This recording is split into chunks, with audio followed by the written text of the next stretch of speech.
jangan pakai nempel, jangan nempel.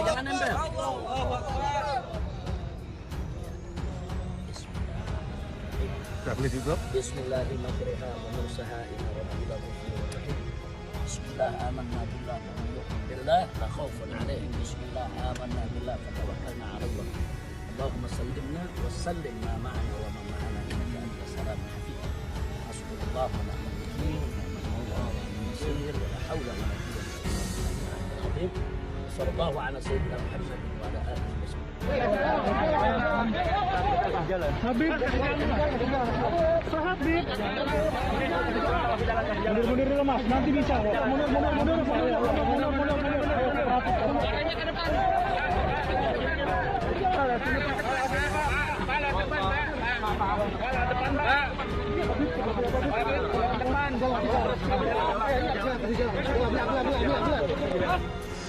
Hari ini dengan izin Allah Subhanahu wa taala saya bisa hadir di Polda Metro Jaya untuk mengikuti pemeriksaan sesuai dengan aturan perundang-undangan yang berlaku. Ada pertanyaan? Bagaimana persiapan ini? Apa yang disiapkan ini? Persiapan biasa-biasa saja. Persiapkan, kita jawab, selesai kan? Beb, soal penahanan, Beb. Saya alhamdulillah selalu sehat walafiat. Beb, soal penahanan gimana, Beb? Kita belum tahu apa yang merasakan, belum diperiksa, ya. Oke, apabila dikenakan penahanan bagaimana, Beb? Kalau langsung ditahan gimana, Beb? Nanti belakang. Jangan urusannya. Yang penting sekarang ini saya ada pemeriksaan terkait kerumunan.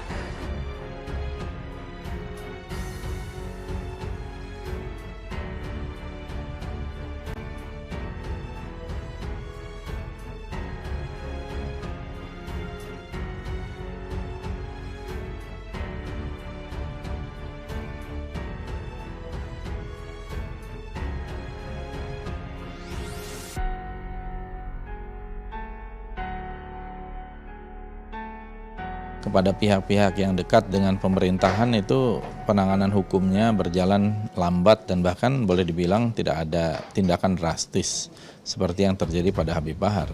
Tetapi kepada mereka yang kritis kepada pemerintah atau kepada penguasa itu langsung ditahan dan saya kira tindakan-tindakannya cukup drastis ya. Ini yang menurut saya menjadi masalah gitu. Sungguh sangat kami kecewa. Asal kalian tahu, kami diam, bukan berarti kami takut. Kami diam, tapi kami selalu memantau. Hei, saudara-saudaraku, jangan seperti itu. Kami siap perang. Kami tidak pernah takut. Kami gagal, kami habiskan kalian semua. Coba-coba, boleh kami pilih. Awas, awas kalian. Ayah, dari front pemuda musim lalu, kami siap untuk berperang dengan beliau.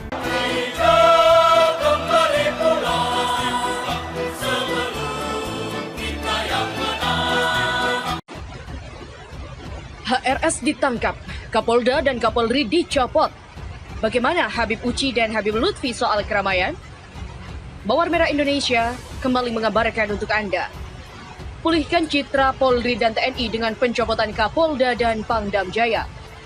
Sebagaimana mudahnya mencopot Kapolda Metro Jaya, Irjen Pol Nana Sujana, maka sudah pula untuk mencopot Irjen Pol Fadil Imran. Terlalu riskan bagi citra Polri dengan mempertahankan Fadil Imran. Sikap arogansi dan kurang mampu berdiplomasi tidak cocok untuk memimpin Polri yang berstatus pengayom masyarakat. Menangani kasus HRS saja belepotan. Penembakan yang menyebabkan tewasnya 6 anggota FPI akan menjadi masalah besar yang merugikan nama baik instansi kepolisian. Kepolisian akan menjadi bulan-bulanan publik, apalagi jika tidak terbuka dan kooperatif dalam pelaksanaan tugas Komnas HAM atau Komisi Pencari Fakta Independen jika kelak lembaga ini dibentuk. Begitu juga dengan Pangdam Jaya, Majen TNI Dudung Abdurrahman yang offside keluar dari garis kewenangan dan kewibawaan sebagaimana Panglima Daerah, menurunkan baliho yang menjadi tugas Satpol PP dan ikut konferensi pers Kapolda soal pembunuhan 6 anggota FPI oleh aparat kepolisian sangat merontokkan wibawa TNI. Mendukung kerja aparat kepolisian bukan dengan cara TNI harus pasang badan. Mengingat kedua pejabat di lingkungan kepolisian dan TNI ini berada dalam situasi kontroversi, maka memaksakan keduanya berada di barisan depan berhadapan dengan opini dan aspirasi rakyat sangat beresiko bagi institusi. Langkah bijak adalah dengan menempatkan pejabat baru yang lebih komunikatif dan humanis untuk membangun harmoni sehingga simpati publik dapat diraih kembali. Ditariknya kasus penembakan 6 anggota FPI ke Mabes Polri pertanda pengakuan akan kelemahan Kapolda Metro Jaya dalam menangani. Tidak bisa tidak. Polisi menembakkan 6 anggota FPI haruslah diperiksa. Segera umumkan siapa saja pelaku penyiksaan dan penembakan tersebut demi kebaikan instansi kepolisian. Perbuatannya membunuh dalam kasus penguntitan seperti ini tidak dapat dibenarkan dan ini termasuk pelanggaran HAM berat. Kebersamaan Kapolda dan Pangdam semestinya proporsional sejalan dengan ketentuan perundang-undangan yang memisahkan keduanya.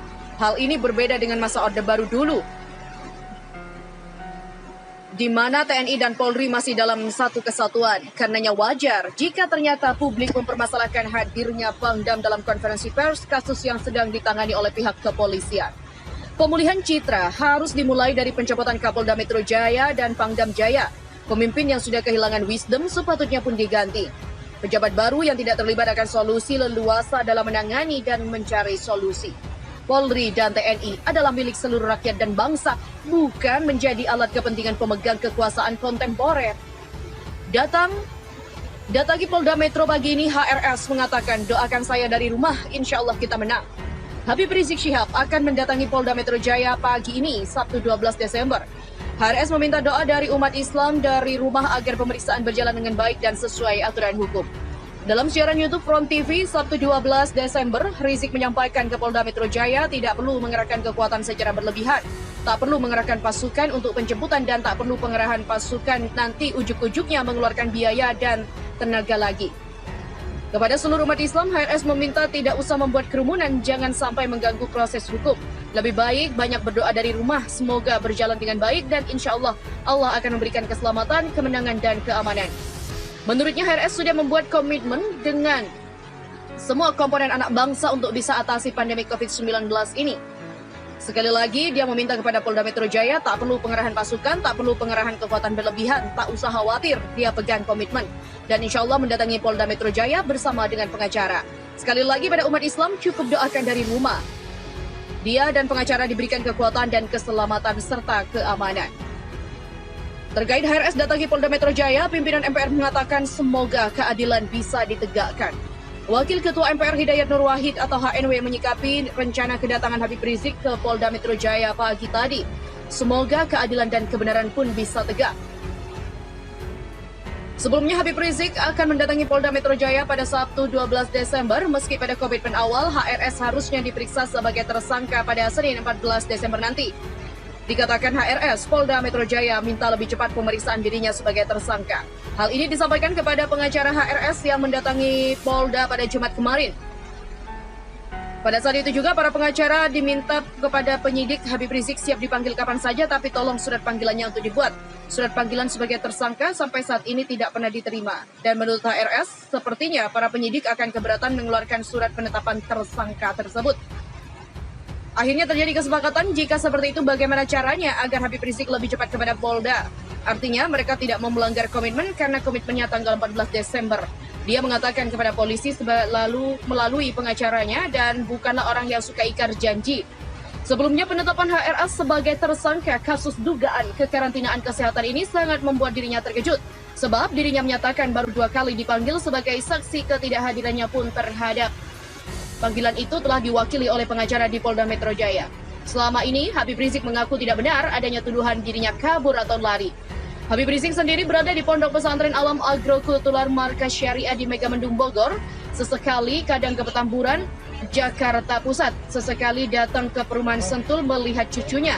Habib Rizik menyatakan ke pesantren miliknya karena udara segar. Sementara mengenai wacana kedatangannya ke Polda Metro Jaya, Rizik menyampaikan harapan. Salah satunya, meminta kepada Polda Metro Jaya untuk memastikan tidak ada kerumunan.